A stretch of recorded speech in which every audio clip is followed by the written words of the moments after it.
the blockchain and discuss my own work, which is the economics of Bitcoin's payment system. That's joint work with Jacob Leshno, who is currently at Chicago, and Siamak Moalemi, who is my colleague at Columbia Business School. And first, a few motivating words. So this is really a lot of fun studying this.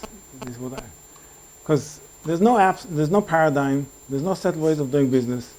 Ideologies are being formed, business processes are being established, and everything is controversial. That's a lot of fun.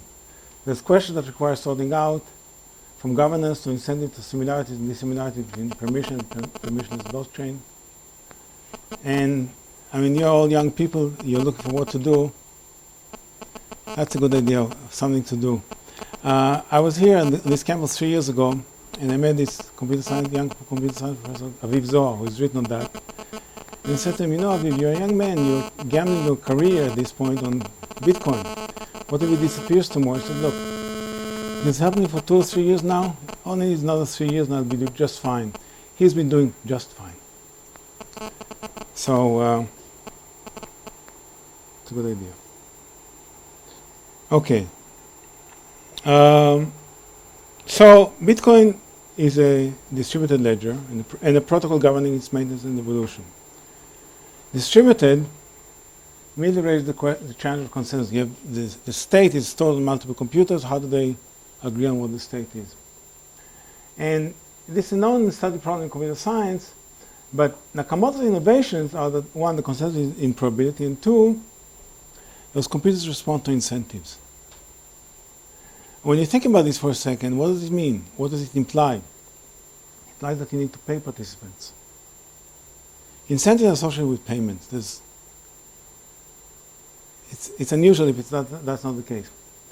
So if you need to pay them, you need a native coin. A system which is trustless, the system as a whole is trust, but no player is trusted, cannot use outside money. It has to have its native coin. So by this need alone, out of thin air money emerges, a form of money emerges.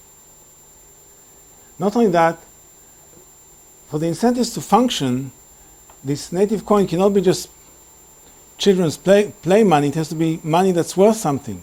Because with that money, or with the conversion of that money, the players have to go and buy real resources.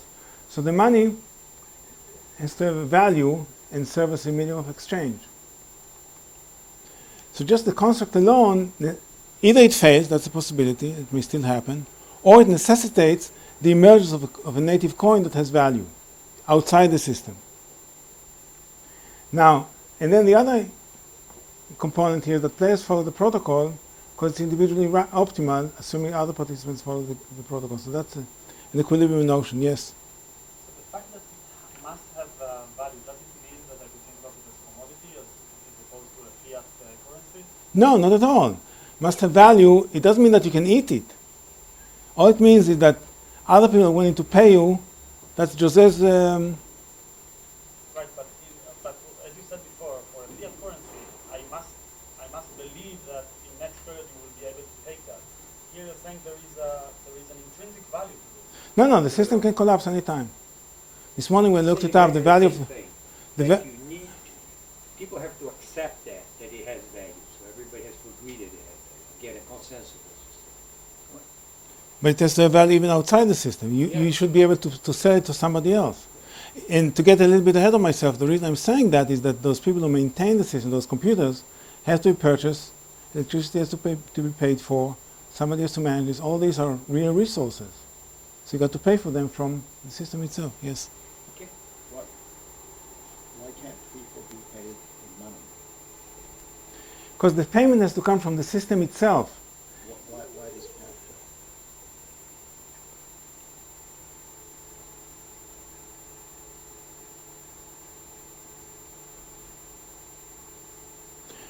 If you pay them from outside, then the system, it's called permissioned. Okay, we can make an arrangement whereby you hire people. You say, you verify what's going on, and then if you've hired them, you're a boss.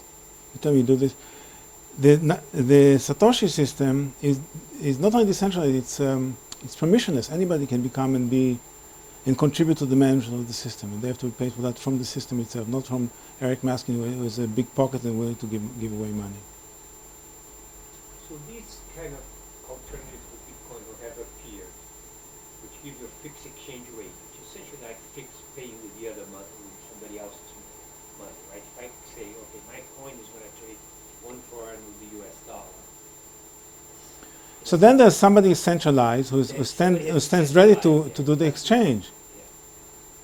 And it's not clear what the business model is, and there are issues with that. And that's what Libra is promising us too. Yes. The Facebook, that's what they say. So. But let's focus on Bitcoin rather than the extensions, because I think if we understand Bitcoin, that will help us understand and contrast it with the extensions, because they're all inspired by this structure. So the important thing is, one, a native coin has to emerge. The native coin cannot be just money simulation, but something of people are willing to pay for it with real money, with dollars. And also the behavior of the participant is dictated by protocol, guided by protocol, and they behave in particular ways because they think other people are behaving in that ways, and that guides their own, that equilibrium notion guides their own behavior. That's again something that economists think about a lot.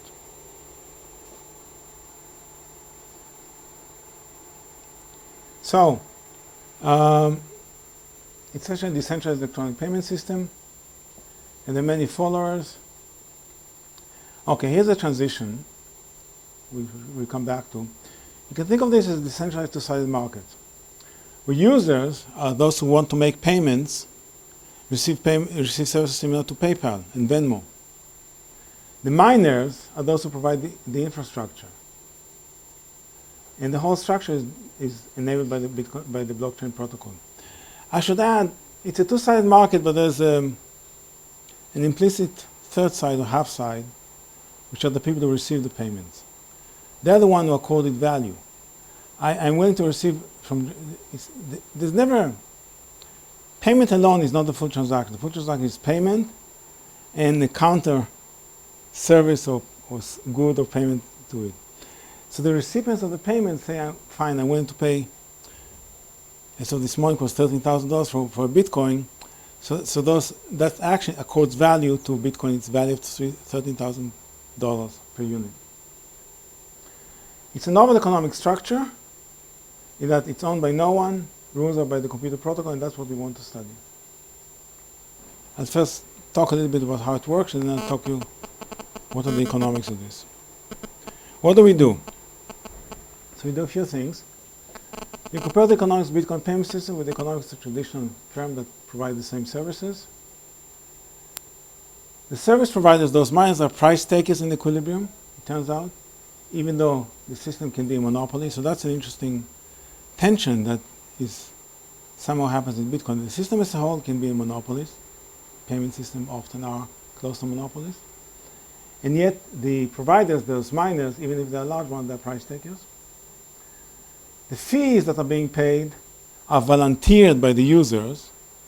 There's no price posted, there's no auction, there's no price negotiation. And the system has excess capacity. Nonetheless, the users volunteer to pay fees.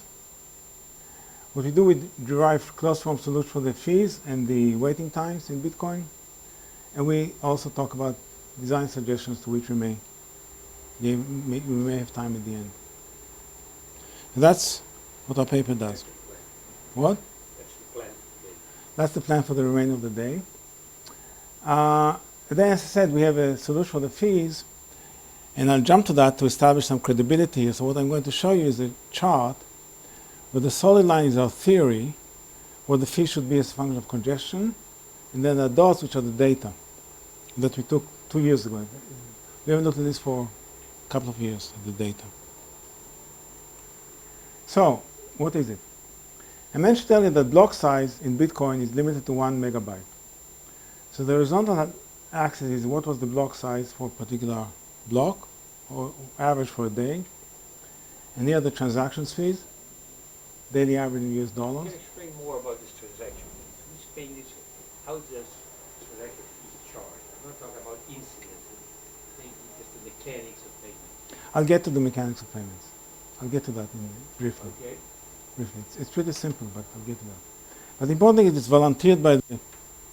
users. What is the user? Users, a payer.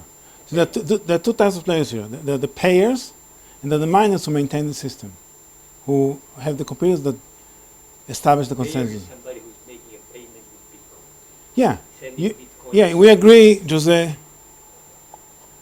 You want this, I own this. We agree, you pay me a Bitcoin. So there's one side of the transaction can come before, after. You don't see that, whereby I give you this cup. The side that you do see on the blockchain, you pay me a Bitcoin. That's visible. Okay. So the prediction is this solid line that says that when the system is barely congestion, there's no payment, but the payment can skyrocket when the system becomes congested.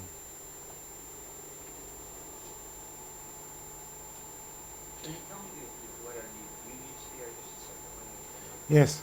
The units are the block size. There's an upper limit by the protocol. I understand. Block size is fine. I want to know the vertical axis. The amount in its average, daily average, per block, per day in US dollars. Upper limit Be 1,000. The revenue over days, I understand, but that's price per block. dollar, Per block, yeah. And you want the units to be in dollars and not in Bitcoin, because the Bitcoin exchange rate changes. And the resources themselves are purchased with dollars. And miners buy computers, buys equipment, buys electricity with dollars, not with this blockchain stuff. So, can you get, if I pay something that costs me 1 Bitcoin, I buy something that costs me 1 Bitcoin, it's about $13,000, right? Right? As of this morning, maybe now it has dropped, I don't know. Huh? Maybe it's 15, maybe it's 5, I don't know. I don't know, it doesn't matter. How much dollars are we talking about on transaction fees? I want to understand the percentage of the, I know it varies, can go up by a lot, but on average, that number, what does it correspond to? So I have data here actually, and I looked at this a few weeks ago before the run-up in the prices and the excitement. It was 1%. I looked at this morning, it was 5 or 6% or 7%. 6%. All right, because they're in a rush to transact. I'll explain the mechanism, the motivation, okay? The whole theory of why money is good is that its marginal cost of production is 0, so you improve welfare by having more money. That's what the union was talking about. Now you're talking to me about that every time you transact, you're going to pay 1%. That's a very No. high number. It's 1% of the block. It aggregates over 2,000. It's 2,000 transactions per block. So this 1% should be divided by 2,000. 1% of what? That's what I asked. 1%, the block fee is 12.5 Bitcoins. Every time a block happens, there's 12.5 Bitcoins are created from thin air. Oh, so Plus but 1% that is the would- fee. That would refer to transactions that For 2,000 many- people. Up to 2,000 people, yeah. Oh, it doesn't depend on the number, on the value involved. No. Let me try to entertain a couple more questions. Then the mechanic, look, I hope I was pretty good in the first half describing mechanics, and I hope to go through this here because that helps understand. Other questions, quick, yes? So if I look at every block, how much money is transferred? So instead of looking at the, here it's per block, but if I look per money in US dollars. Yeah, that's the question. So I look at one block, I say this block is transferred $100 million. Yeah. Is this related to a block that is? I'm not sure. I didn't look, our theory talks about congestion versus fees. That's our theory. We didn't look at that. So, yes. Can you speak up, please? So the fee is per transaction, not per. The fees here are daily average I understand that fees per block. transaction, but Per block. now This is the impact, this is per block. transfer a certain amount of money. Yeah, so it depends on it doesn't depend on the number. So if you can transfer a lot of money, you're paying a low percentage. Yeah, but the typical transfer. Okay, let me move on. Okay. Okay, actually, Elchanan is not here, so I can talk as much as I want. There's no discipline. No, it's Eric. Eric is taking over. Okay, so No, he's the timekeeper. okay, So what I want to do is talk about traditional versus crypto platform. I want to talk about blockchain, a little more than what I've said before. A model of Bitcoin users versus, and miners versus a simple firm. Talk about equilibrium miners, users fees, queues, congestion, wait times, and design suggestions. That's my agenda. And the first thing, here's the traditional scheme of a traditional firm, payment firm, where these are users, these are names of the firms, and these are the resources it uses, each one of these firms uses now. What's important is that these are inside the business. So the firm, be it Venmo, be it Swift, be it PayPal, procure the resources and control them. That's the key to this picture. The business procures the resources and controls them. Whether it trends them, buys them, whatever, they're boss. So that requires trust. So the users have to trust the system.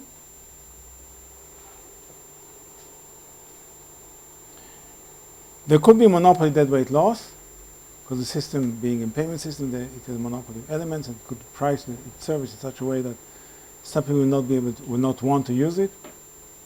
There's the holder problem. Once you become a customer, then all your systems are adjusted to that and you're essentially captive.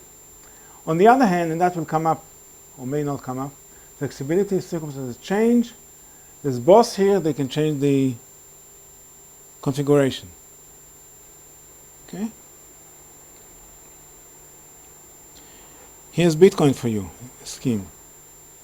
Users, Bitcoin, run by protocol, which are those rules of behavior, suggested for behavior that were born with the system and can hardly change.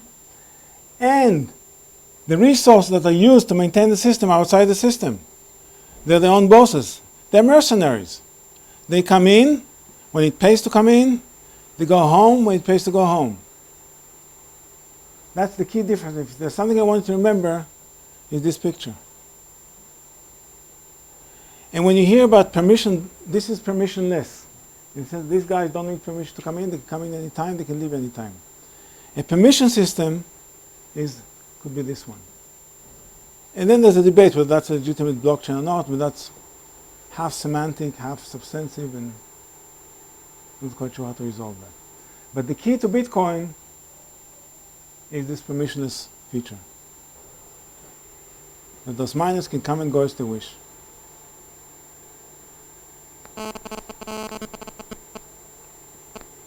So the rules here are fixed by the framework, by the organization, subject to the law.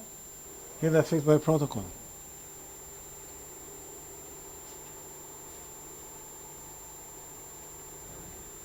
Okay, this is the wrong color. So infrastructure, I'll read it to you. Entry and exit and revenue dictate how much infrastructure is devoted to this. The pricing of the services to these people is determined by the equilibrium congestion pricing. That's really our contribution to figure out how the fees are priced, what the fees are. And now here, balancing supply and demand is done by the firm or by the organization. When they see more demand for the services, they increase the resources and they can provide better service to the more demand. Here, there's a big question whether supply and demand are balanced well or not, and I'll talk about this. It's far from obvious.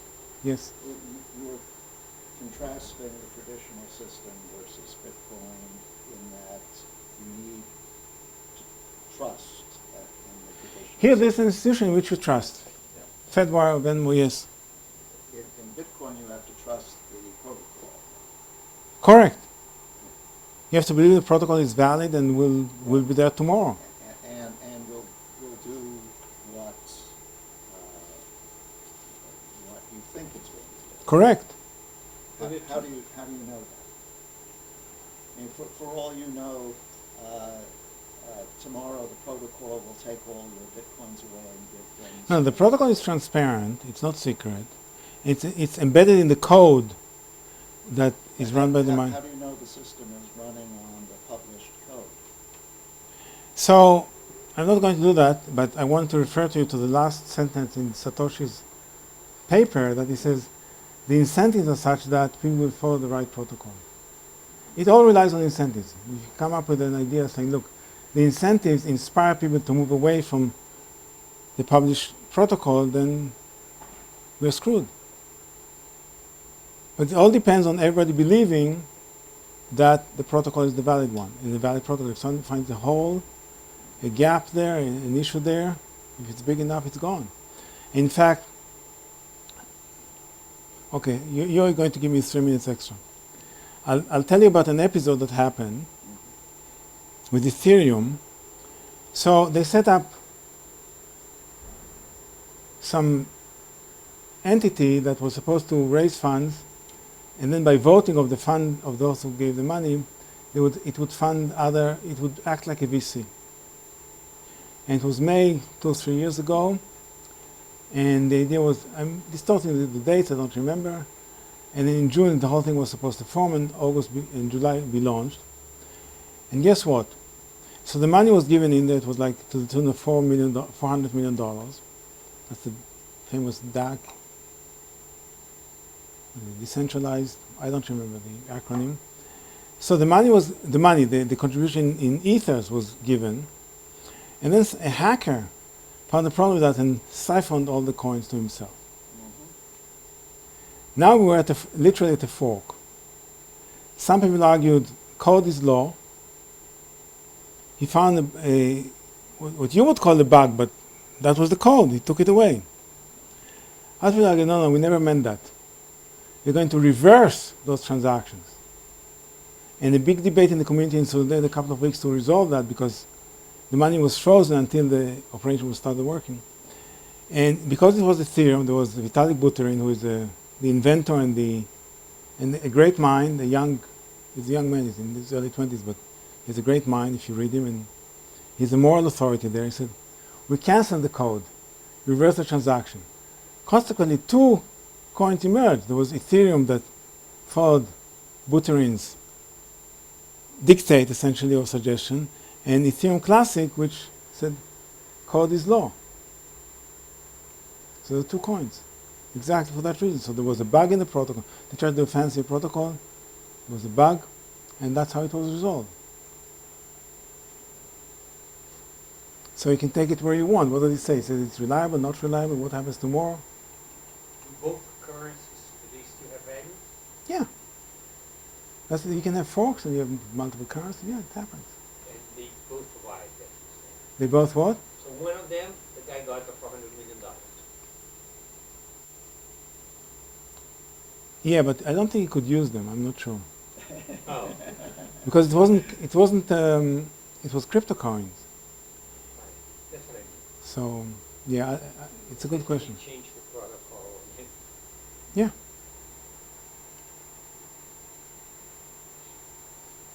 Okay, so now in the agenda, the next thing after giving you a chart, I want to talk about the blockchain protocol as it applies to Bitcoin. So after we have the foundations in the previous hour, we can talk about the components. So what do we want? We want consensus, possibly including the history. We want all the computers to agree, here's the history and here are the current balances. We want transactions to update the ledger. And the updates have to follow standard accounting rules, meaning you can pay money that you've received before that you have not spent, and debits equal credits. That's all of accounting. So that's the third thing, only legal transactions are processed. So that's the challenge. To do this while maintaining consensus.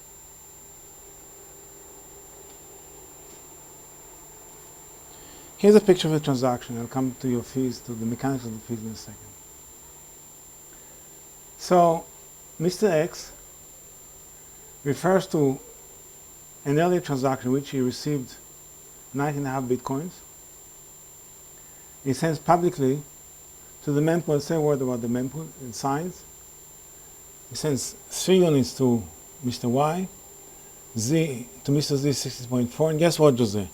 You add up 3 and 16.4, it's not 9.5. 0.1 is missing. The missing part, the residual, this has to always be less equal to that, and this by implication is the fee. So you're Mr. X, you're sending 19.5 bitcoins, allocating Y to 3 to Mr. Y, 60.4 to Mr. Z, and the rest are fees by implication. Okay? Oh, that's just my arithmetic. And that's what it looks like. If you can read this, it's just a mumbo jumbo of nonsense, because those are, An extra transaction. yeah, that's what they look like. Any question about this? And that's what actually mine, November 30th, 2016. That's the transaction, that's not the block. Any question about this? So Jose wants to pay 19.5 bitcoins to this, to that, and the rest is fee. He announces that, he broadcasts that to the network. And from his perspective, he's done.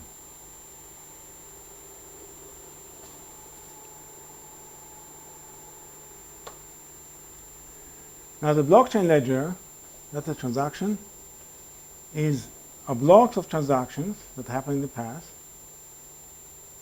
and they are complete history, and we stop here in time.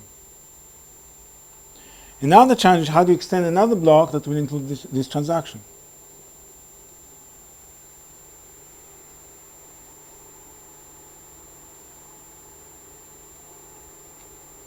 Now there are multiple miners coming as they want. They all hold identical copies of the history.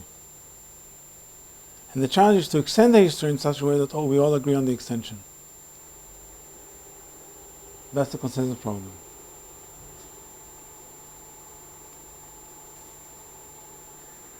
So here's the mempool. Mempool are memory pool, it's short for memory pool. These are transactions that wait to be confirmed to be put into a block. So right now Jose just announced his transaction.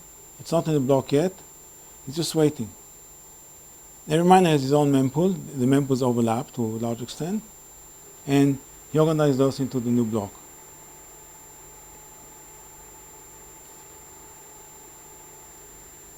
Every 10 minutes on average, one randomly selected miner creates or mines a block. So here's where the hash functions come in. One of the functions of the hash functions. That are designed in such a way that as the miner, suppose everybody sitting on this side is a miner, they're all trying to find the hash, the right hash with the right constraint. It's designed in such a way that every 10 minutes the miner, on average, it's a Poisson process, and miner does find the right hash. That's this part. And thereby a new block is created. Maximum block size, I said, is 1 megabyte, about 2,000 transactions. Transactions that don't get processed remain in the mempool and wait. Any question about this? Yes? Sorry, just what do you mean again about the right hash? So at every stage there's a minimum number of zeros that have to be in the hash, leading zeros. That's the right hash. And everybody knows this number. Does this increase the probability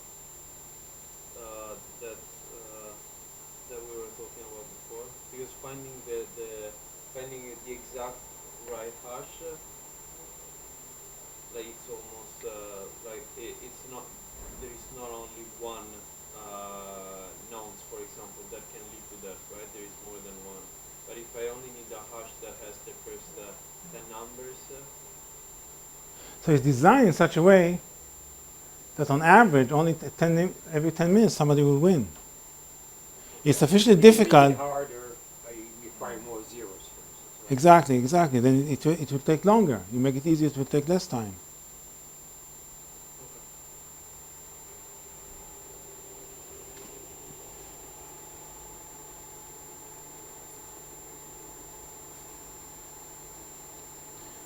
So here's how it works.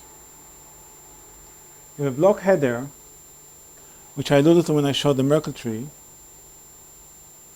Let's forget about the version. This hash of the previous block gets in there. Hash of the current block, the content of the current block is here. Based on all transactions, including, and that's key, I told you this before, Jose, the address of the reward recipient, meaning the Recipient of those of the miner who is going to win this. No, not the receiver. No, It's just the miner. the miner. So all the transactions are hidden here, are summarized here, including the transaction that transfers the block reward to the current miner, time, bits, and nonce. Here's the nonce that every miner has to find.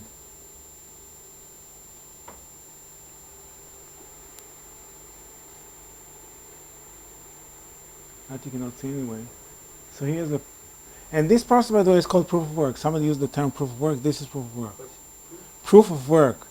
The selection of the nonce, the competition to find the right nonce is called proof of work. So here's an example that I took a few weeks ago. And number of transactions was 1,700. Total output, how much was paid, is 7,000 bitcoins in the block. So if it was 10,000 at the time, it would have been 70 million. Maybe it was less than 10,000. The fees were 0.12 bitcoins. Oh, so that's a really quite small fee. 1%, no, but it's 12. No. Yeah, it's divided over 1,700. Divided over per dollar. I'm trying to understand how much it costs to send a dollar. Oh, this It's this very fee small. versus the It's output 12 total. Yeah, it's Yeah. 0.12 divided by 7,000. The 1 divided by 7,000 is a small number, and 0.1 is even smaller. Yeah, that's the fee. Okay, this is the block size. This is the winning nonce. Plus the block reward. Here's the hash and the hash of the previous block. So many zeros. What's the difference between the transaction fee and the block reward? The block reward is protocol determined. When Bitcoin was born, it was 50 Bitcoins per block. And it was in the protocol that 4 years later it became 25. 4 years later it became 12 and a half. In a couple of years it was going to become 6.25. It gets halved every 4 years. And by the year 2040, no more issuance. But what do you 2140, sorry. know that the person who so when you talk the transaction fees 0.127, is that per what? Now this is what the When you the miners have two sources of income. Okay. One is this block reward, which is this. That's protocol determined. So every time a block is mined, Some new 12 and a half there. bitcoins are born Oh, those are and given to the miner. Plus he gets a transaction. And then he gets a transfer from the, yes. So you actually got But this amount 0.62. denominated in Bitcoin, it shrinks every 4 years, gets halved. Yes. Can the number of leading zeros change when, Not only it can, it does. who determines that and how does it change? First of all, who you know who? The protocol. The question is by what rules? What's the rule? What's the rule? Okay. So what happens here is, you know how many times 10 minutes enter into 2 weeks? Sorry? How many 10 minutes are there in 2 weeks? You say, you were good at this calculation one. 2016. You, you do this stuff and you know this nonsense. So, every 2016 blocks, the protocol looks back and asks how long did it take to do them. If it took less than 2 weeks, that means that it was too easy. So we require another 0, 2, That's 0. the average thing. If it was more than 2 weeks, it means it became too hard. Some miners went home. And they cut it 0. Then we remove a 0 from here. That's the protocol. Because if you think about from the miner side, they could essentially invest in more computer power. Right. And solve it faster. But then you say, if I solve it faster, the algorithm will adjust the difficulty. So In 2 weeks. Yeah, Right. but that's that's the Russian system, right? You have to do it because everybody else is doing it. Otherwise, you don't get it. right, You have to combine. You have to make an arrangement with all the miners to stop that from happening. That was the Soviet system. That's free entry. That's the point. If it's profitable, more miners will come in. They will solve the nonce problem faster. But then within 2 weeks, that will adjust. So why you look at there? So why you first decide to invest in a higher computer power? Why would they do that? I know that To make money in the next 2 weeks. That's exactly what you do. Now also you believe that other people will not come in, you have better technology maybe. For the next 2 weeks. Look, there are many questions in economics that you can raise here that lend themselves to very interesting solutions and very interesting answers. Okay, so we've seen the transaction. So this miner won the block. He transmits this to all other miners. The other miners vet the new block for legitimacy of transactions and for legitimacy of the one who did the block, that he really did the block, that he got the right nonce. Once they do that, they express their approval by building on top of this block. And this one becomes part of the blockchain. So we added this block to the blockchain. Any question about how you build a blockchain, the one step? Yes? What if I introduce my own, like another piece that is not in the man pool? What do you mean another piece that's not in I wanna I introduce another transaction myself. Wait, who are you? You are a miner? I'm a miner, yeah. Introduce another transaction into the block, to your own block. Yeah. You can do that. What's wrong with that? Like, no, but in which I say that you gave me money. Because other miners are vetting your transactions, and they look at the transaction and say, wait a second. You say that I gave you money, but I never did that. So your block will fail. You don't get the reward, people will ignore you. They match the things included in the block with the man pool, the things that... Yeah, look, I emphasized when I showed you the primitive blockchain that Habermas Sonata ignored the content. There was no, give me pornography, I'm putting this in there. Here, there's no ignorance of the content. There's verification that the transaction is legitimate. And everybody has to agree on that. In a way, when you think about this, think about the notion of fake news. So I know that President Trump used this term, but I think it's hard to associate the term, the adjective profound with President Trump, but there's something to it. If you think about your source of information, those that you deem reliable and trustworthy, every one of those, I bet, you've had an incident whereby you knew something more than the newspaper or the magazine. You said they're wrong, and I'm right. So that you can always cast doubt on data you see, and you don't know what's the good source, what's the reliable source. Here, for these transactions, they're valid, because everybody is incentivized to vet them. So they solved this fake news problem for a very narrow set of items. That's the genius of Bitcoin. Another question?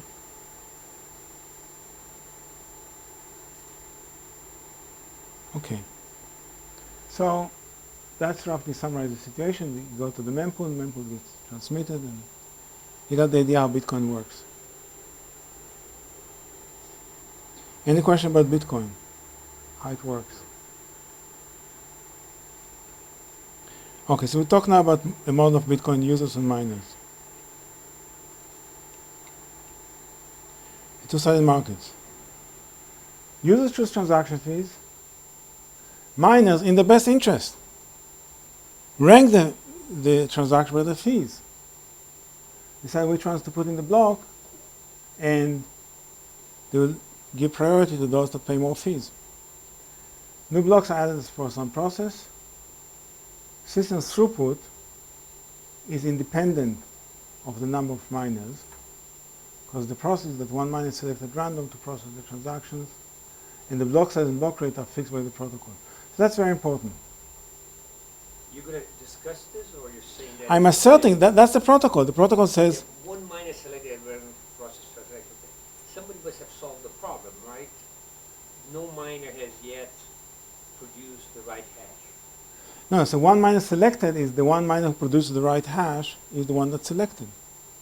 But suppose zero have produced the right hash. Just there, it's a person process with a mean time of 10 minutes. Oh, but you could take more than 10 minutes. It's average. I said average. Where's Sergio to help me? All right. It's average. 10 minutes, so after an hour, after 5 hours, something will Yeah, happen. but when you say one miner select at random, it sounds like you say the system throughput is independent of the number of miners. It is, because of this 10-minute business. Exactly, because of the 10-minute business. But the system processes at most 2,000 transactions per... Miners go to sleep, so we have 0 miners. How Zero miner system collapses. We don't talk about this. One miner. How long do you think he would have to? It depends on this adjustment. If it takes him now, well, I don't know about 5 years, but if it takes him now a long time, the protocol will adjust it Eventually, and will allow a single miner to work. That's how the system was born. systems adjust to make it such that Yeah. you get it reasonably. This system gets a reward for cleverness. It's really, the more you think about this, the more you admire the cleverness. Yes. Sorry, I think I'm still a little Can you speak up, please? I'm still a little bit confused. I thought earlier you said that the miner is selected at random for a particular transaction, but here I'm For a particular block. Sorry? Not for a transaction, but for a block. For a block. Yes. Okay, and here they're choosing the transactions. And so it's different. No, to process transactions, that's in plural. What I had in mind here is they organize the transaction into blocks and they process blocks. Okay, I'm sorry if that was misleading, but that's the process. As a miner, you have a mempool, which are those that are waiting. You organize them no more than 2,000 at a time, and you try your nonce on them. A series of nonsense.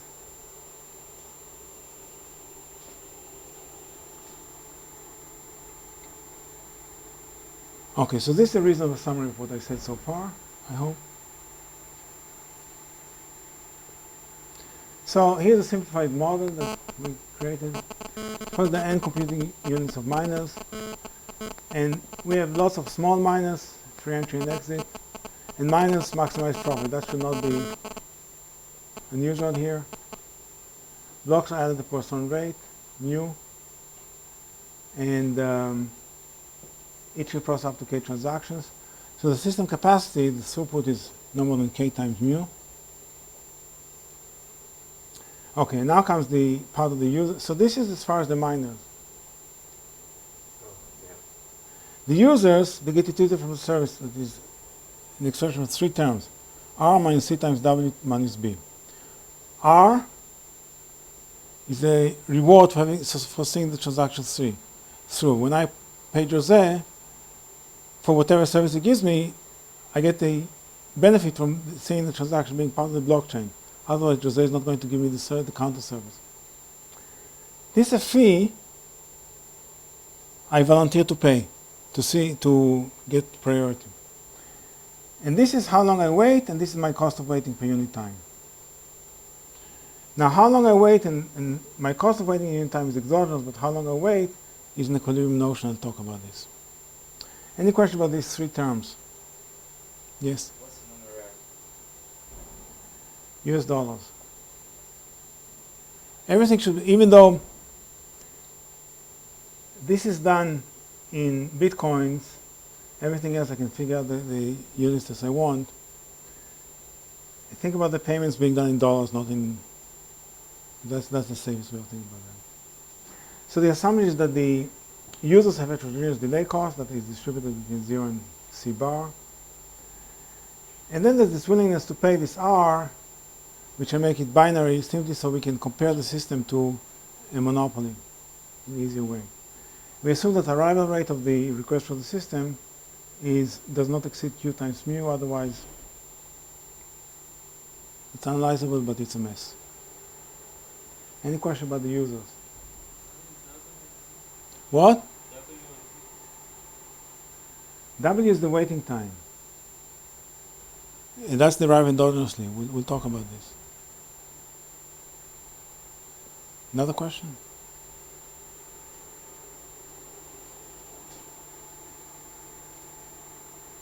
So here are assumptions we are making. One, the queue itself is not observed, so the behavior of the users is based on the typical parameters rather than the specific ones. The service has sufficiently high value, and there's enough capacity to serve everybody, eventually.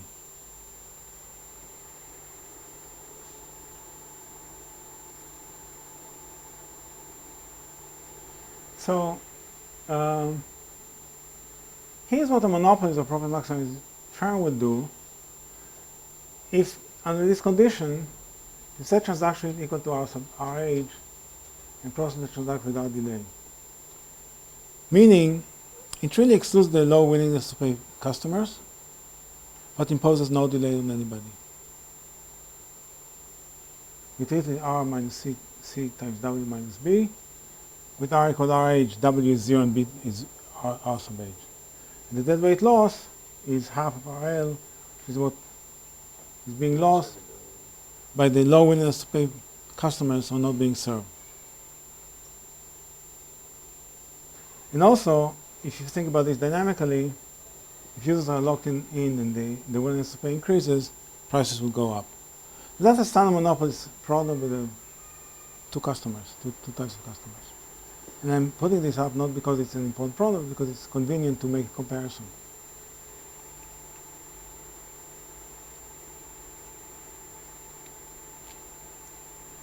So now let's talk about equilibrium.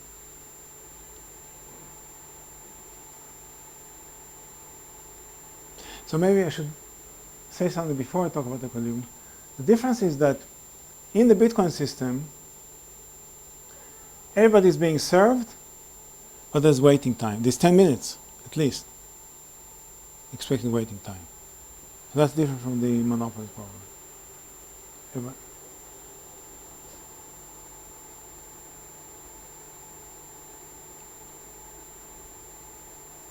That's back to the agenda. Now I want to talk about equilibrium in Bitcoin now that we've seen a simple firm.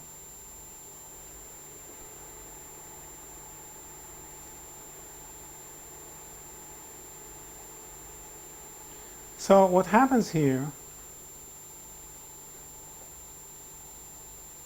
is interesting that no miner can profitably affect the transaction fees, including large miners. So even if you have a miner who is very, very large, and he can say, I will accept transaction only from certain fees and up, that's not going to be profitable because of free entry. Small guys will come in and eat, and they make zero profits. So this guy with this censorship policy will not be making profit. Yes? In this model, how is a large miner defined? What makes a miner large? The fraction of CPU he owns. Or, observationally, the fraction of blocks he wins. That's equivalent. The more CPU you have, the more blocks you win. But even if you win a lot of blocks, since the structure is the expected revenue is the probability of being selected times the block fees plus block protocol reward, he cannot affect this. So he'll be, if he just says, I'm excluding certain transactions, he'll just be losing money. So the small miners will jump in and do the job. It's zero profit. Isn't the fact that now, in any case, the protocol reward is much larger than the block? By far. By far. But So in some sense, yeah. But at times of congestion, like today, I suspect fees go up. What I may have said that, maybe I didn't. So I looked this up this morning or last night, and instead of 1% of the block reward, it was like 7%. These days happen to be exciting times in this business.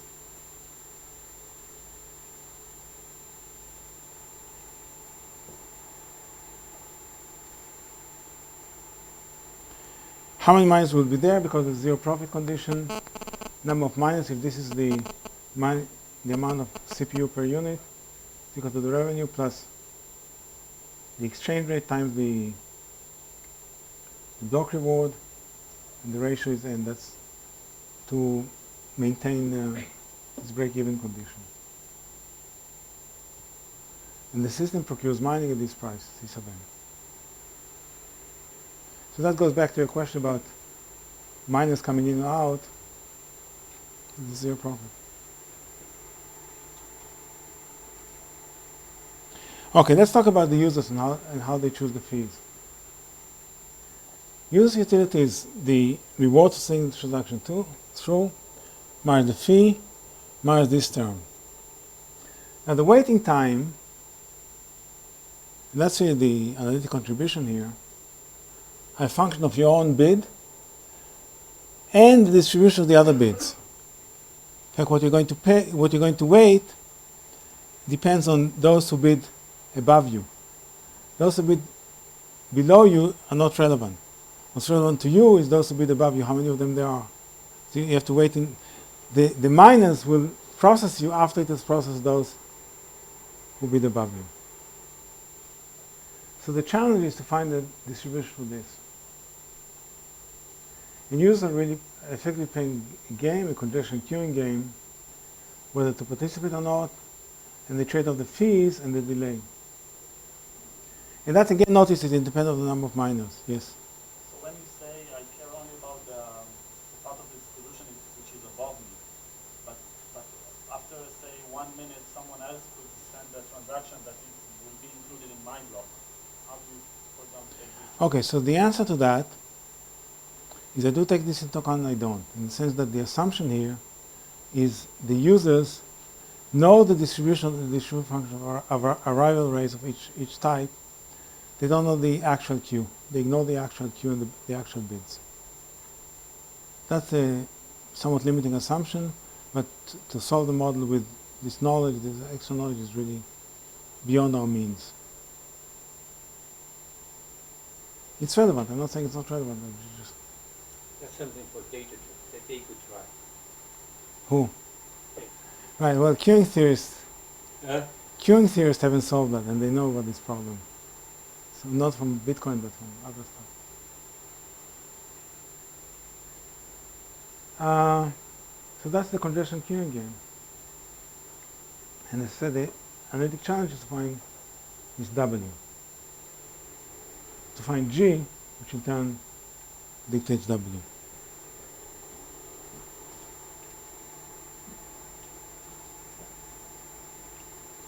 So here's the delay function. And that's a closed form solution in the sense that it depends on this function W sub k, and it's a mess, actually. So the bid increases in the cost. The delay depends only on congestion from higher priority transactions and on the block size and the arrival rate. And the W sub k is endogenous from the miners' incentives. So because the miners solve the transactions by their fees, W sub k is endogenous. Called miners' behavior. So there's an equilibrium between miners and users.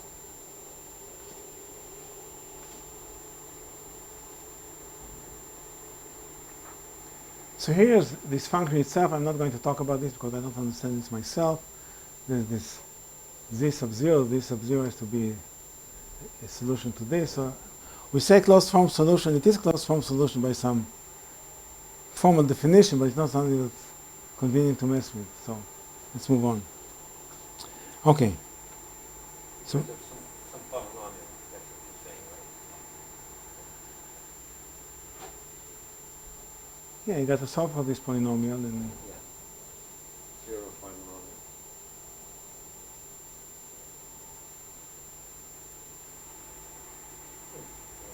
There could be more than one, right? I don't know. I haven't thought about this. It's also be in 0, 1. So I think that Or solution 0, 1 may be that there's only they are presuming this is a polynomial to the degree k plus 1, so there are k plus 1 solutions, including imaginary solutions, but we're restricted here.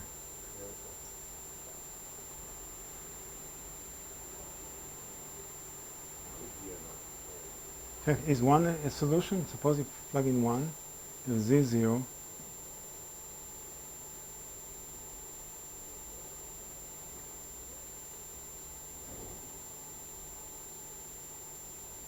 Possibly 1 is the solution. Okay, I don't know. So this is the theory. You have congestion on the horizontal axis, and this is the delay in time. This is the delay in time, and the more congestion there is, the bigger the delays.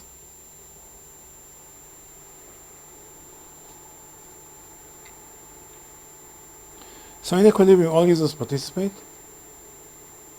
The more impatient users pay higher fees, receive higher priority and lower delay. The fees, but that's something else that those who know VCG analysis, they should not be surprised. the fees that are paid equal to delay externality imposed on those on the other transactions. So those who offer more than I, they delay me. I delay those who offer less than I, and the amount I pay is exactly the externality I impose on them. And the fees are independent of the willingness to pay, but they do depend on congestion.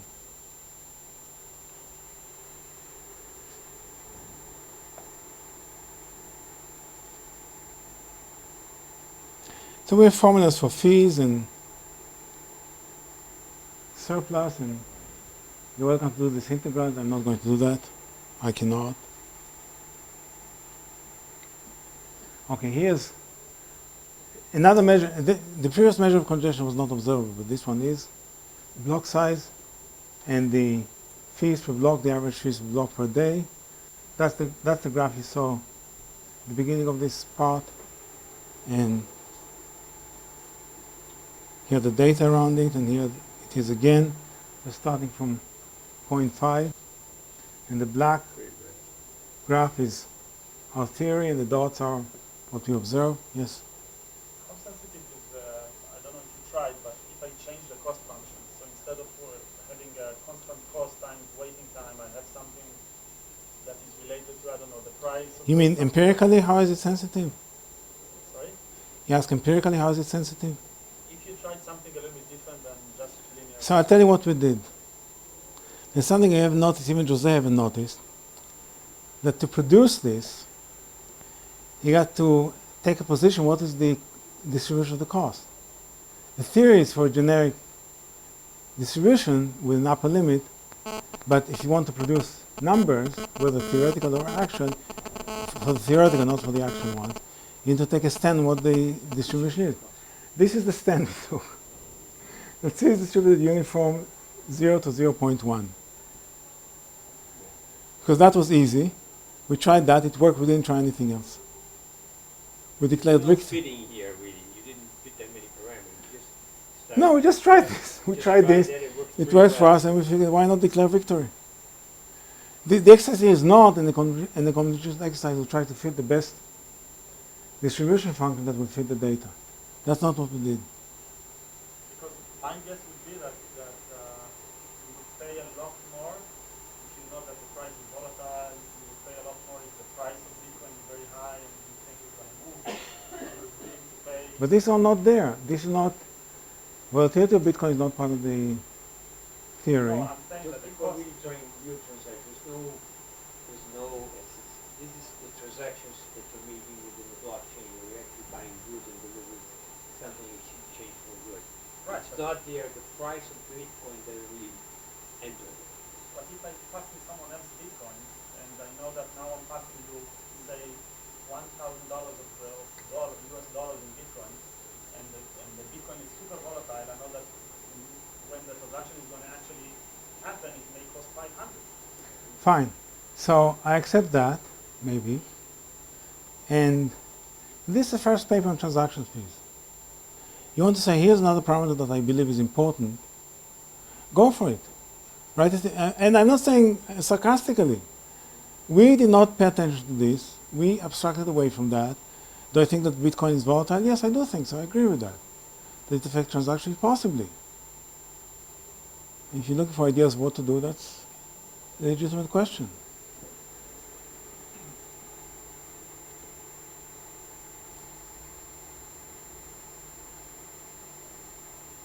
So what we have here, revenue is positive without excluding transactions, unlike the monopolies that exclude transactions.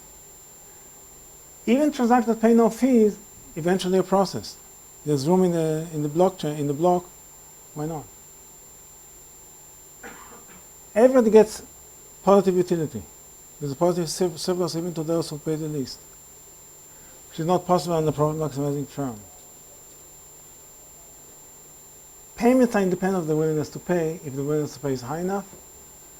There's no monopoly pricing even though the system could be monopolies. And there's no hold-up. Imagine everybody's willingness to pay go up. The protocol doesn't adjust itself saying, okay, now you're my captive, pay some more. There's no such thing. So that's on the plus side from social welfare. Here's on the negative side. Fees vary with congestion. Congestion higher, fees higher. They're independent of the need for infrastructure. So you can think that you want so many miners to be there, so much CPU, just as I said, what if there's one? The fees paid are independent of that, because the processing rate is independent of how many miners there are. You want positive fees, you got positive delay costs. So that has to be generated even though there's enough room on the blockchain. And you have commitment rather than flexibility. So again, that's the question of how you weigh commitment versus flexibility. In the case of a protocol, you're committed to it with the caveat of Ethereum, but if this go to bad, it's hard to judge. Depends on the circumstances. So maybe I'll do something simple at this point that hopefully not everybody is asleep. And go back to Econ 101.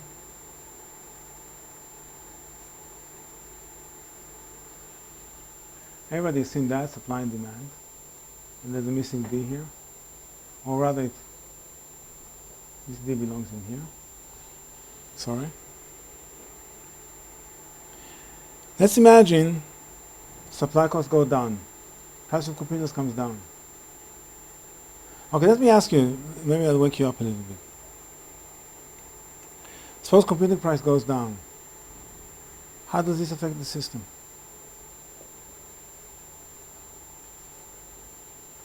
Suppose from yesterday to today, all of a sudden there's a technology change in the production of those computers, and they cost less than they cost yesterday. What would happen to the system? Yes? Miners will buy more computers. So there will be more mining, yes? And increase the speed, reduce the time it takes. And what happens after 2 weeks? What? So there will be more mining. Will there be better throughput? Better what? Better throughput. Will the service get better? For 2 weeks? For the next 2 weeks. The next 2 weeks, but then Then you're going to raise the... then it's the same service quality. What about the fees? Will the fees change? What? Why would they move after 2 weeks? Yeah, the first 2 weeks you're going to get... The point is,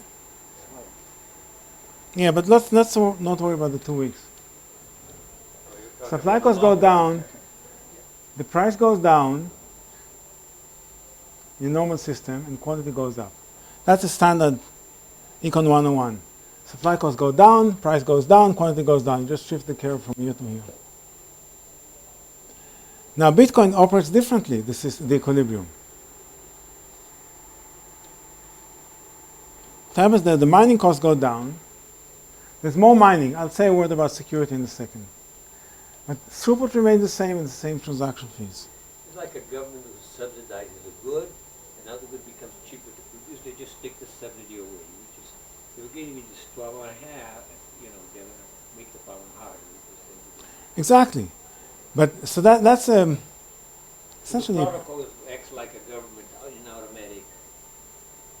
adjustment. But the point is, what goes on in the mining side doesn't affect what goes on the user side. Except there's this issue of security, which I hardly discuss, and that's important. Is what protects the whole system from a hostile miner? And the answer is the hostile miner can take over if they have 51% of the mining power. There are other ways of attack with less than 51%, but let's just think about 51%. They approve transactions that they want just by voting. They send well, they cannot steal coins. No, To steal my coin, you got to know my private key. That's not available. But they can send the transactions, they can create transactions, they can create new coins, they do a lot of things. So the more legitimate mining power you have, the more difficult it is to challenge it. So you can argue that when cost of mining go down, then there's more mining, and that's good. But this, like security, I mean the home of the country of national security, so I've experienced this myself. So you think about setting up a security wall. So 100 meters is a good idea. 150 meters is a better idea. 170 meters is not really it's useful for anything. Likewise here, you get more security, you don't need, but how much more do you need? So it's not that this part is really helpful. But what I really want to talk about after I make that qualifying remark about security is you get more mining, you get the same throughput, you get the same transaction fees. And that's unlike what I would call normal economics, where supply cost goes down, you get more supply, you get lower price. The users here in Bitcoin, frankly, don't benefit from that at all. Neither do miners, right? Because the miners will compete away whatever rents they got. Right, I agree. Yes, but there will be more mining. Having more mining, because of the way the system decouples the mining side from the user side, it doesn't help. Yes? Looking at these terms, wouldn't it be exactly the same, just the opposite sign, when the reward given by the system for the miner goes down? Say like those 12.5 goes to 0. Well, then it will be replaced by the fees, by the transactions. The transactions will become more important. So in that case, They're the only game in town by then. in that case, in the short run, I would have a decrease in the miners, right? But then the algorithm would adjust, and the fees should be the same. Look, the point is with those changes, they're all anticipated. It's all in the protocol, so people can buy the equipment ahead of time, or make the plans ahead of time, ahead of those reductions in the protocol fee. Okay, let's look at the same problem from the user side. Suppose demand increases, for some reason the system becomes more popular. Prices go up, meaning the fees go up. Sorry, that's for a normal system. Suppose demand increases, demand shifts from here to here. Prices go up, the quality goes up. That's again Econ 101.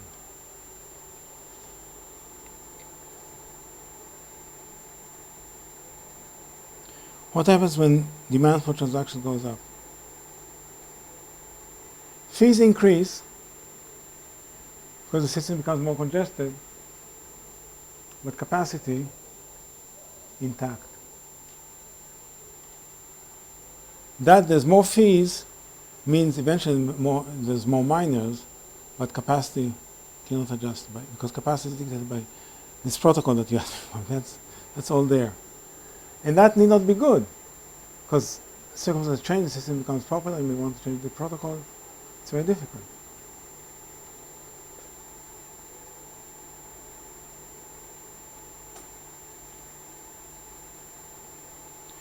Okay, so we have a statement about the equilibrium, fees and delays.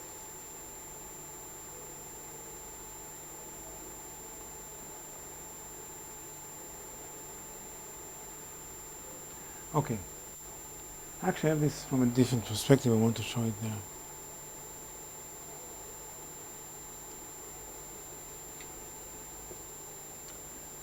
The mining level, payments to miners vary over time, not again because of exchange rates, and revenue from transactions fee varies over time, but that does not coordinate well the desired amount of miners.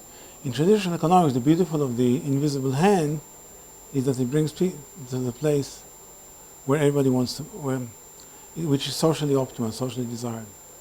It's not necessarily the case here.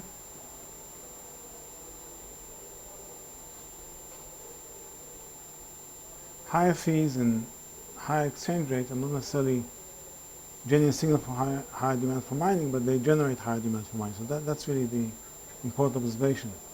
That usually with prices go up because there's a signal of the demand going up. Here, the fees can go up, or the high exchange rate, but that doesn't mean that higher mining is good.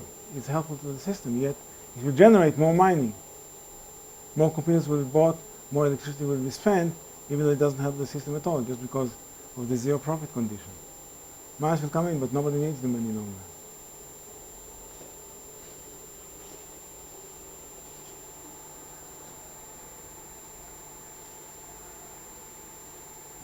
So the design is costly, the redundancy determined by random selection. Delay costs are necessary to incentivize payment. Again, so you sort of impose a penalty to make people pay. You asked me earlier about the mechanism. Now you see it's pretty transparent at this point. I'm not saying it's such an effective way. It's effective, but is it efficient? That's a big question. So the bottom line is that the infrastructure level, the number of miners there, like to be suboptimal because fees could vary with congestion. Block reward varies with exchange rate. And in the end, we can't quite compare the wealth fund, the Bitcoin versus another system. Partly because Bitcoin will tell you the virtue of Bitcoin is with this trust in the system. We don't need to trust anybody. I don't know how to put that into a welfare function. That's sort of the holy grail that we don't know how to incorporate into our models. Any questions? Yes. It seems that we are wasting quite a lot of computational power on looking for zeros. Has anyone tried to direct this to finding some scientifically useful? Okay, scientifically useful, that's a great word. Let me actually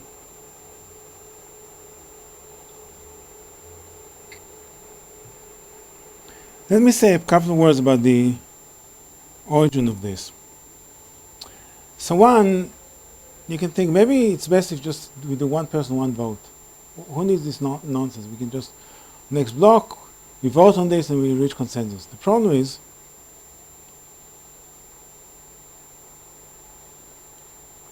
how do you allocate voting power?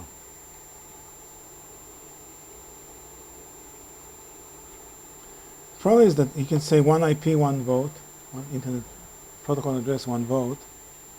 But the problem with that is every person can split into multiple people, multiple IP addresses. That's called a Sybil attack. After a book that was popular in the 60s, do you know when? Sybil, you know that character? It's a woman who had split personality. Oh, yeah. So after her it's named Sybil attack, where the attacker splits into multiple personality and has more power. So that's not desired.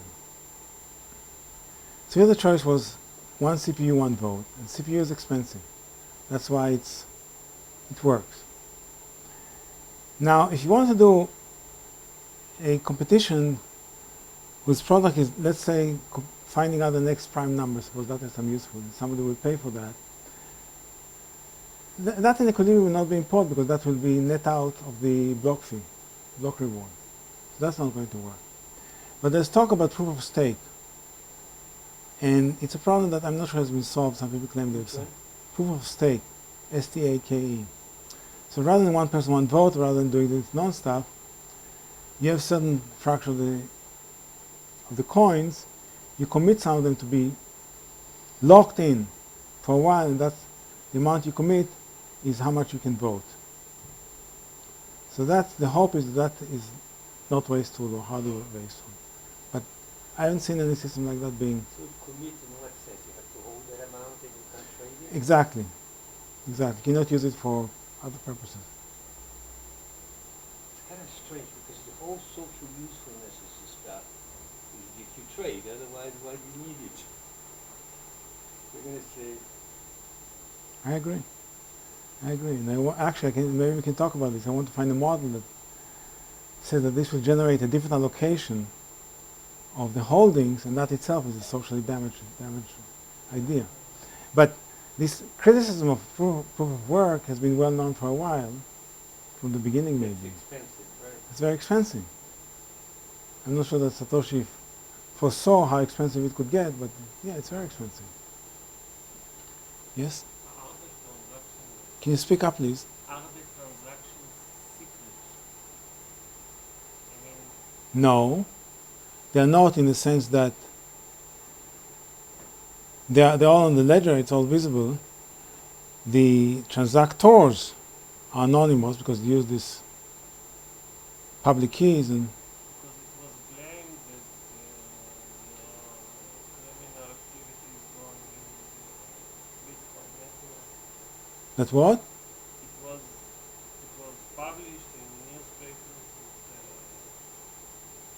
network is used by illegal activity.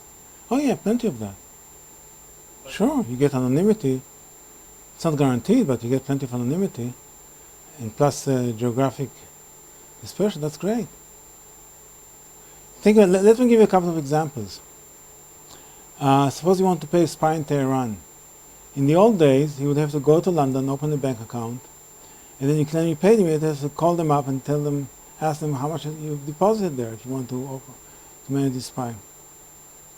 That's a pretty risky business. On the other hand, today it just gives the world his public key, and nobody knows whose public key it is, and you put money in there, and you can see that. You can sit in Tehran and see that. Now, and that's probably used, for all I can tell. One other usage, and that I know I've been told has been used, is ransomware. Do you know what's ransomware? Ransomware is the scheme whereby I plant a bug into your computer and tell you, you want to remove the bug, pay me so much. In what currency? Bitcoin. Now, it's another question, why we trust the criminal to remove the bug, but suppose you do, you pay him in Bitcoin. He gives you a public address, you pay 5 Bitcoin, and I'll remove the bug. It works. if you continue, if I can continue this plan, then there is the room for political economy analysis of the effect,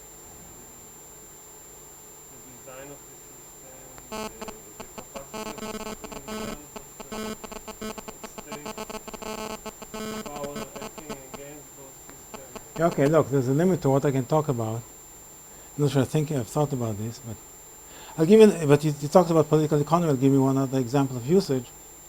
I have a friend in London who's from Venezuela, and his mother is still in Venezuela. He sends a little bitcoins every so often.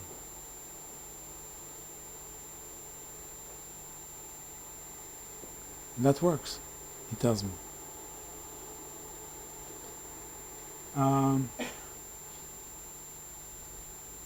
But the important thing about Bitcoin,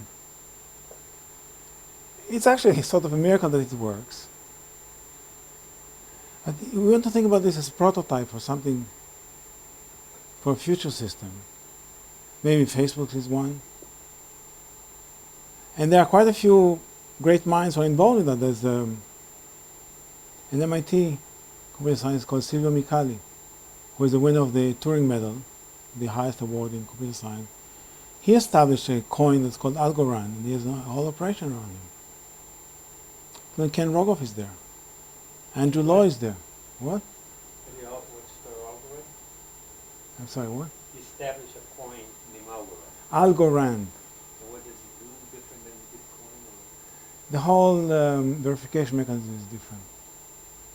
There's no, it's on my agenda to read. Those things come faster than I can read. And because you read this, it's not like a novel, reading a novel. You really have to think about what's going on. And I set myself to read about algorithm this summer. Then Libra came along, and you're on the treadmill. It keeps pushing you back. Or I feel like that.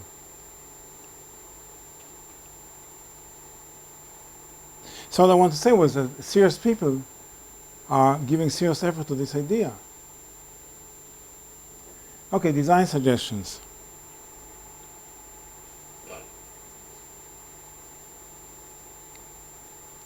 So basically, the currently fixed block rate and block size, as congestion revenue vary with demand, so you may want to, if demand varies, which is outside our model, you may want to adjust mu and k.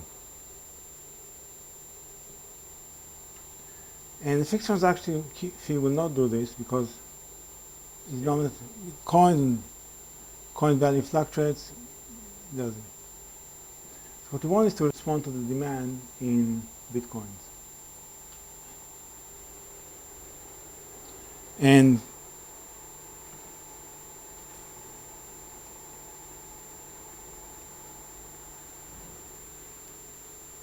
so you want to use this market for delays, which we studied, to achieve a stable revenue in US dollars. if you want to set mu and k according to demand, and you can use what's going, and that's another problem, which is you can use all the information which is available on the blockchain. You cannot use something else because, again, you ask me why can't you use dollar? Because you got to trust whoever tells you what the dollars are worth.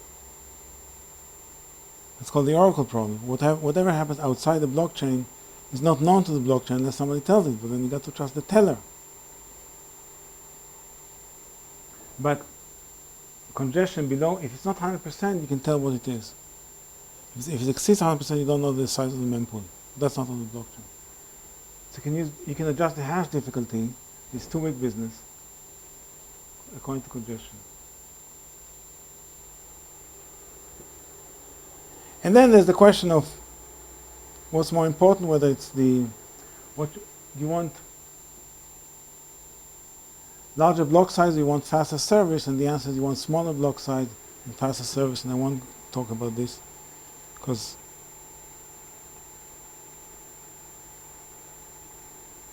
it's complicated. Let's fix.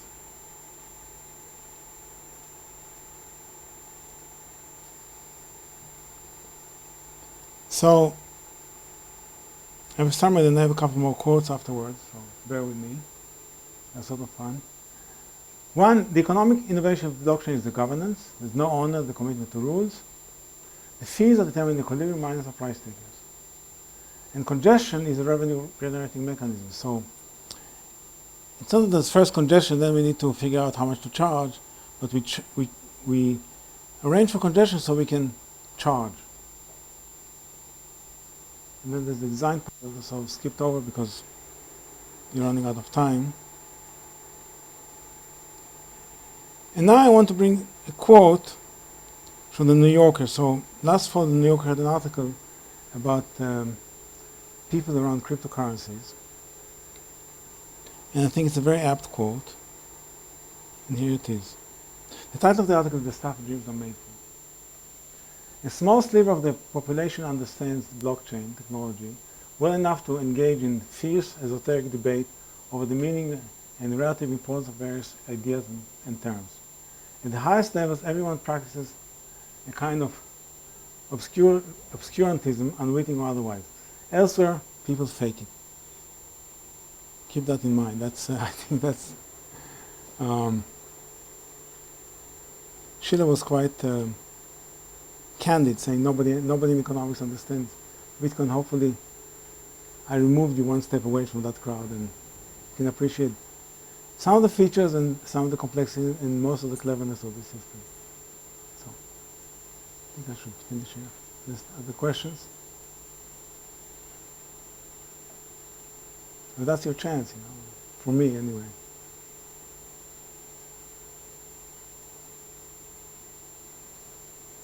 Everybody understood everything?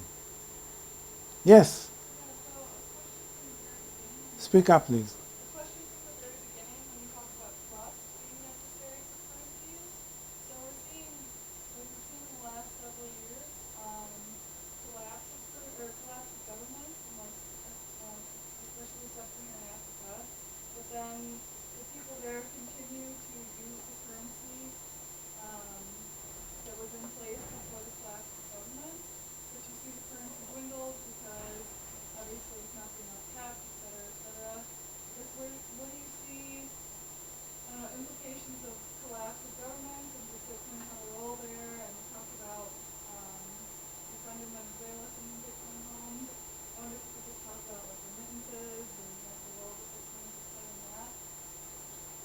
So I think the question is whether the government allows that. I think whether it has the power and the will to allow that or not.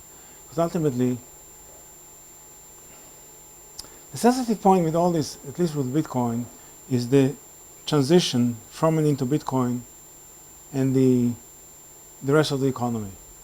Those are junctions that the government can control. For instance, if I, as an American, want to buy Bitcoin, I have to go to an exchange and link them with my US dollar account in my bank and tell them, withdraw the money from my US dollars and do it here. I can tell you about Algorand, Silvio Micali's scheme.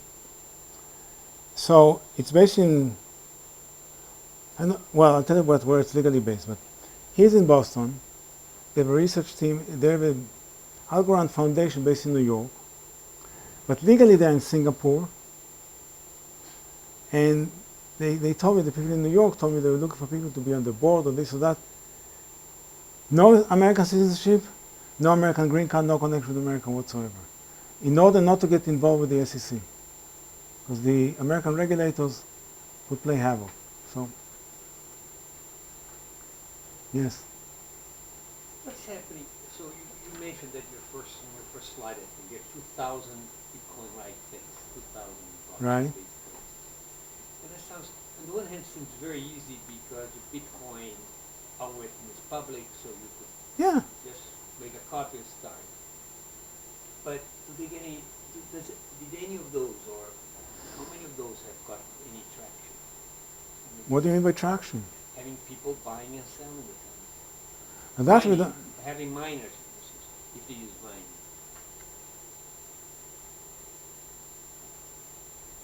I don't know, but what you can see published is the exchange rate, which is reported by exchanges. There are plenty of those. There's no idea of volume, right? How much? No, they report volume. Huh? But how truthful, look, how truthful it is, I have no idea. The whole world is really, it's very difficult to get to facts. I'll give you an example. There's a coin called Tether. Tether is a stable coin, which means that whoever sponsors it backs it 1 for the US dollar when it wants to. So Tether, there's 2 or 3 billion outstanding. It's managed by an outfit called Bitfinex, which is an exchange, which in turn is managed by something else. Now Bitfinex, a few months ago, got in trouble. They had in the treasury, it's an exchange, the treasury is very important, about $1.8 billion, of which 700 million disappeared. Meaning they claimed to put in the bank, and then the Polish government and another government confiscated that. And this is what I'm telling you, I don't remember the details, but is based on what the New York Attorney General announced. That's not a rumor, that's Right. close to the fact. So now, Jose, people talked about bank runs, Diamond Divvy. I'm telling you, 1/3 of your treasury disappeared. It's confiscated. And the thing still trades at 1 for 1. Now you tell me how that works. And I try to figure out, and nobody can tell me any coherent set of facts. That's part of this world. And Tether is well known. I didn't find, No, it's the biggest stable coin available. Yeah. So, and I'll tell you another story. About a year ago, or less than a year ago, a few kids from Princeton came up with ex-Princeton, with a stable coin that they call Basis. And their scheme was, we know the exchange, how they know it, the Oracle problem they didn't say. And we're going to issue 3 liabilities. One is coin, one is short-term debt, one is long-term debt. We're going to trade across them to adjust the exchange rate, like countries do. Exactly. So I found this, I called them up, asked them, how are you going to do that? And he explained this to me, and I challenged him. Someone said, well, tell me more, but he tells me, tell me more, but I didn't have much to say. I just, okay. Fast forward to October, last October. I'm in a conference in Singapore, Barry Arkin speaks. He's from the other side of America, and an expert. So he thought we had lunch with these people. They invited him to lunch in San Francisco. Oh, and the reason I called them was not that they're not running, they had raised $130 million from respectable VCs. Okay, it's not like a bunch of kids coming up with the scheme and publishing it on the internet. $130 million, that's serious money. So Barry has lunch with them, he tells us, and he tries to explain that it's not going to work. It's a stupid idea. 2 days later, they call him up and invite him to be on their board, or advisors. Invited who? Yeah. Barry to be on the advisor. He says no. 2 months later, they folded. But to their credit, they returned most of the money to the investors. Maybe because the investors were vigilant. But it's really amazing. You'd think that VCs will know something about money and exchange rates. They wouldn't need me or Barry to tell them that's a stupid idea. So there's money galore in this scheme. Oh, what? Yes. Yes. You just touched on this, but it seems like a lot of the trade, especially speculative trade, moves off of this mechanism and onto exchanges, which are just kind of centralized and independent and kind of wild west. how do you think about people choosing whether to do a trade on exchange? No, these are very different trades. Well, a trade on chain, that means you get something off chain in exchange for that, presumably. And something could be US dollars. I'm not ruling this out. But the other side of the transaction you don't see. In exchange, what you do to become a customer of the exchange, you have to transfer either fiat currency or cryptocurrency. And then when you want to exchange that, you call up the exchange, you send them an email and say, we move it from Bitcoin to exchange. And then you may or may not want to withdraw the funds from there. That's an exchange. And the advantage, I'm not saying there's an advantage, but at least they can record the transaction themselves. But they put on it, if you buy at the exchange Bitcoin, Yes. the moment you withdraw it, then it goes into the blockchain, right? Because you have to have ownership. Right. So if I buy Bitcoin on the exchange, the Bitcoin is on street name, the exchange's name, and they write me a note saying we owe you 5 Bitcoins. Great. I call them up or send an email or say I want the 5 Bitcoins, and that gets recorded exactly on the blockchain. They give me a public address and I give them, they give me an opportunity to create a public address and a private key.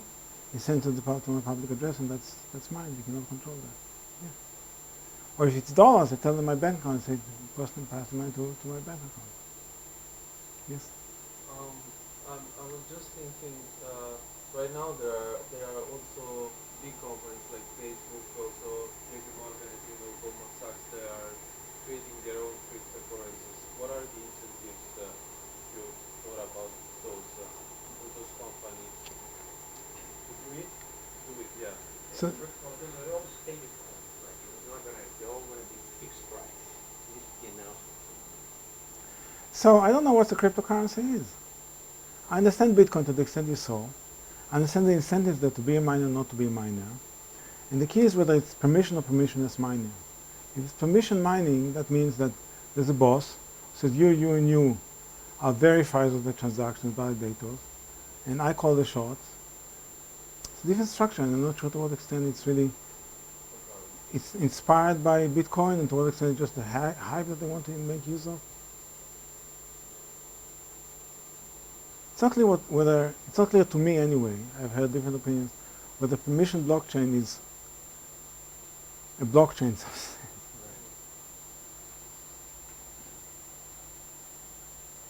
Thank you very much. Thank you.